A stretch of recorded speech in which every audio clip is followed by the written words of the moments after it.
Good morning. One of the problems with being the last speaker is that I want to respond to everything everybody said. I want to say, I know exactly what you mean, or back when I was 12, he said, and so I'm not going to do that. But I really want to. I will only take a few minutes. I'm here today for two reasons. First, I need to keep a promise I made to my father a long time back, and which he had me reiterate just a few years ago. And second, I want to say thank you, and that's where I'm going to start. I want to say thank you to those of you who interacted with my father in his last years, helping to take care of him, to keep him going, helping him do the things for himself when he couldn't do things for himself, to keep him in his house, to keep him alive, to keep him going. He told me many times over the years that he was not afraid to die, but that he didn't welcome it. He loved life, and he taught me how to cherish each moment and to be aware of each moment. And when I hear people talk about mindfulness, I think well, he was mindfulness 50 years ago, before it was vogue to be mindful. Every single moment was special to him, and he taught me that. It will never come again, this moment, right here, right now. And I want to say thank you to those people who helped him enjoy his moments, particularly at the end.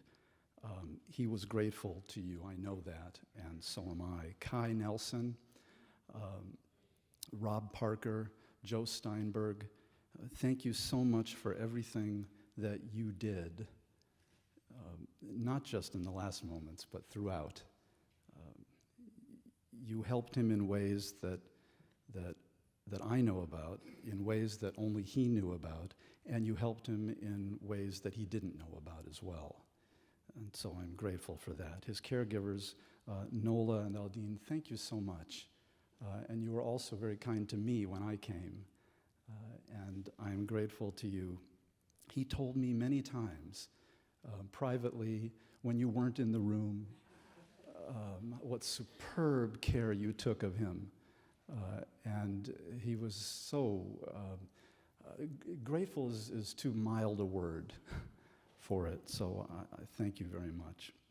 Those are the people I know, but please don't be offended that I'm not mentioning you. My father didn't tell me everyone he was close to. He was always very good at compartmentalizing his life, and he didn't talk about this group of people with that group of people, and maybe some of you didn't even know he had children.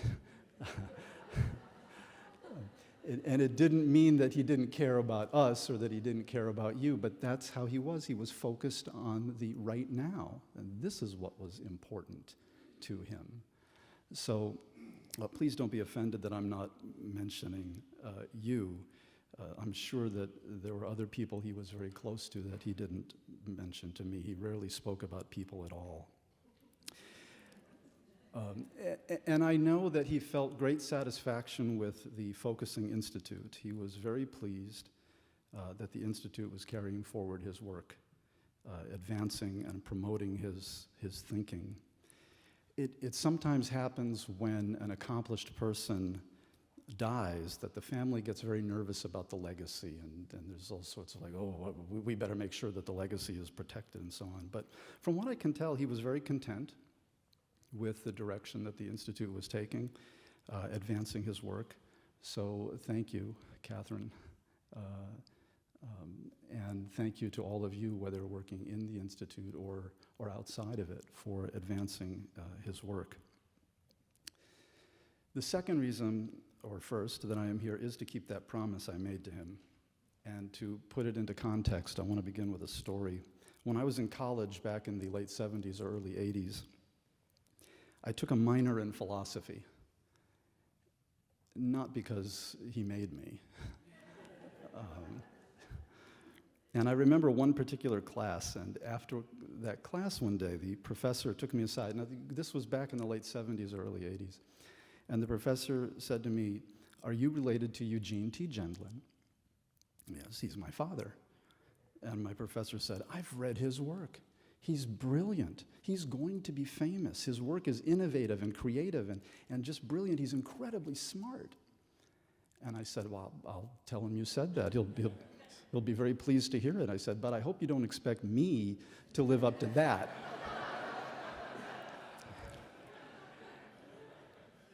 And the professor said, "No, I know that usually the children of great thinkers aren't as smart as the parent." Thank you.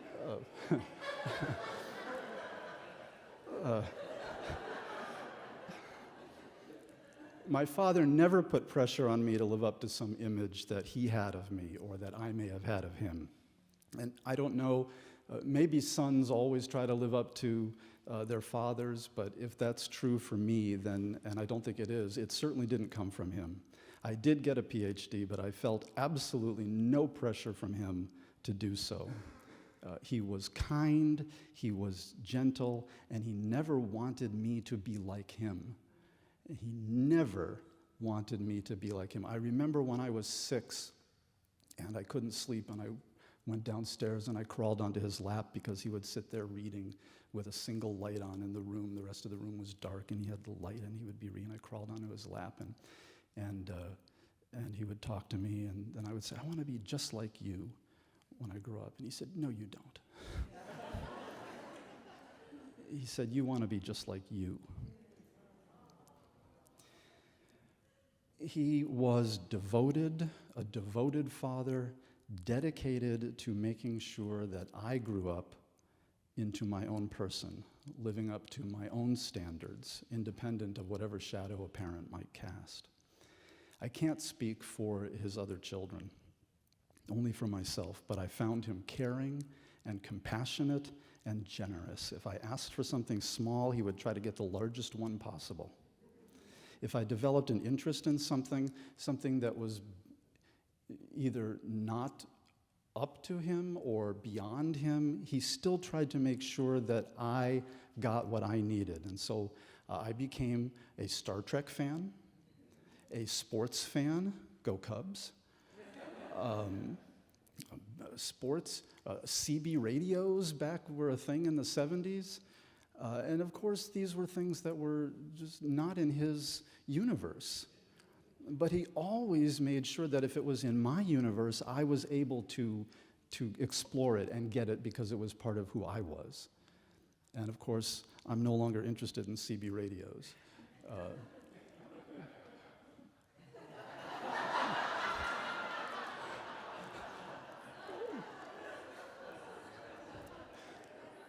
But I still like Star Trek. And he understood that this, I don't know what to call it, the real world, the practical world, the super, I don't know whatever you want to call it, but he understood that that wasn't his world. And every now and then, he would say, "You know, some of my patients or people I know are talking about something. What is that?" And I would explain to him, you know, who Steven Spielberg was or something. And he said, "People are talking about this movie, E.T. Would you take me to this movie?" And so I took him to see E.T. so he could understand better what it was, you know, that people were saying. But the point of all this is that he wanted me to find me in me and not to find him in me. Some family survivors feel bad that they never got to hear the last "I love you," or they never got to say, you know, the final "I love you" at the end. But I don't have that. He knew that I loved him, and I knew that he loved me, and I always have. And the fact that I have always had that kind of certainty, I think, speaks to the kind of father that he was. Of course, he wasn't a perfect father because he wasn't a perfect man.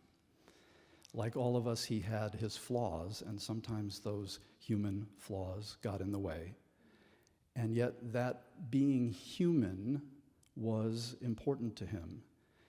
And it was critical to him that you all recognize how human he was, because it is how human we all are. When I told him what my professor had said back then, he saw this coming.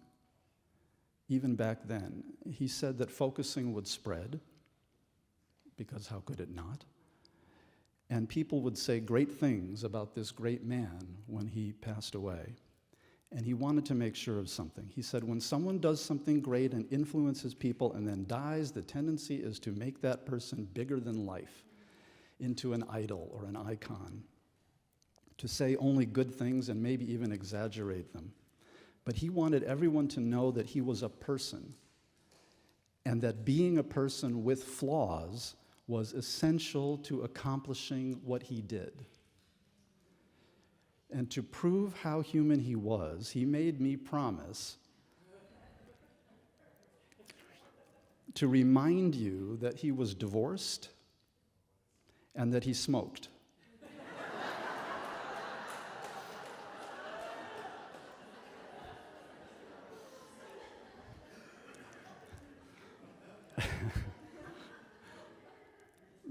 Those two things he felt were character flaws that indicated how human he was.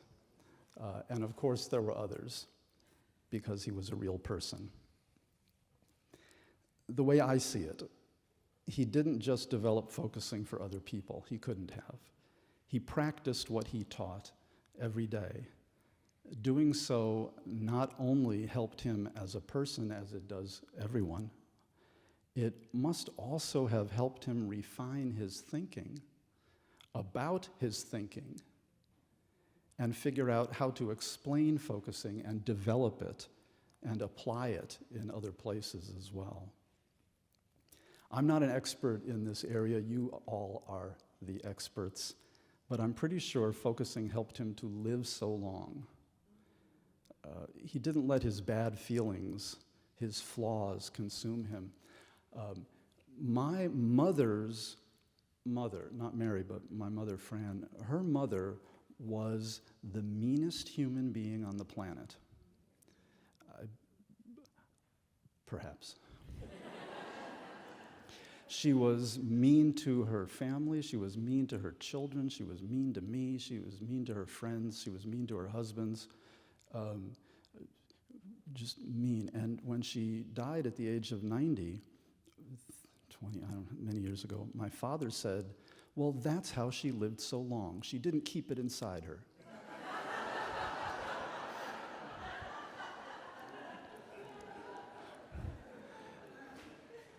And, my father wasn't mean. He was the kindest man I've ever met. But he didn't let his flaws, his bad feelings stay inside him either. You're the experts, but I'm certain that focusing helped him live to be 90. I'm absolutely certain of it. I did enjoy my philosophy classes, but my PhD is in international politics. I figure we have another hour or so before the world ends.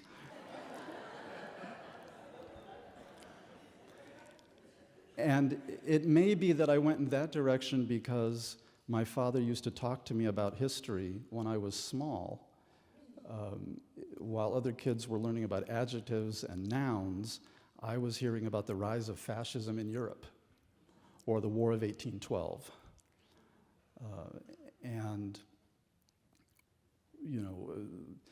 The Kennedys, I guess, talked politics at the dinner table. My father would tell me bedtime stories about the rise of Hitler and how it could have been prevented. And that, I guess, stuck with me, or at least somehow developed into an interest in international politics. I never took a psychology class. I'm not a psychologist. I'm not even a philosopher. So I'm trying to say I'm not a focusing person like you are. I don't practice, but of course I'm a Gendlin. I grew up with his thinking, and the person I became is influenced by it. And so much of what people have said today resonates with me for the past 57 years. It may have taken him decades to refine the expression of his thought, and he was always coming up with new ways of saying these things, but it's really the same thing, isn't it? I mean, it's his approach, and it's always there with me, even back when I was a kid. His thinking informed everything he said and he did. It was part of who he was as a person and as a father. So even now, when I think about international relations, I take him with me. And I guess that's why you're here or watching, because you take him with you too. You have his thinking because he gave it to you. He gave it all away, his psychology, his philosophy. He didn't profit from it as much as he could have, and maybe as much as he should have. He wanted it out there. He wanted you all to have it, and he was thrilled that you do. So please continue to advance it. In closing, I want to be sure that I have fulfilled my purposes today. First, my promise. I don't know if he was a great man. He was, of course, human. But I do know that he was a good man who gave everyone a great thing.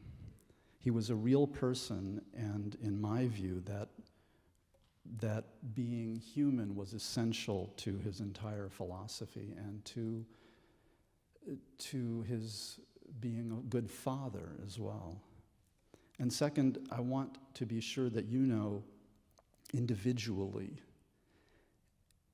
and collectively how grateful I am to you and to him. Thank you.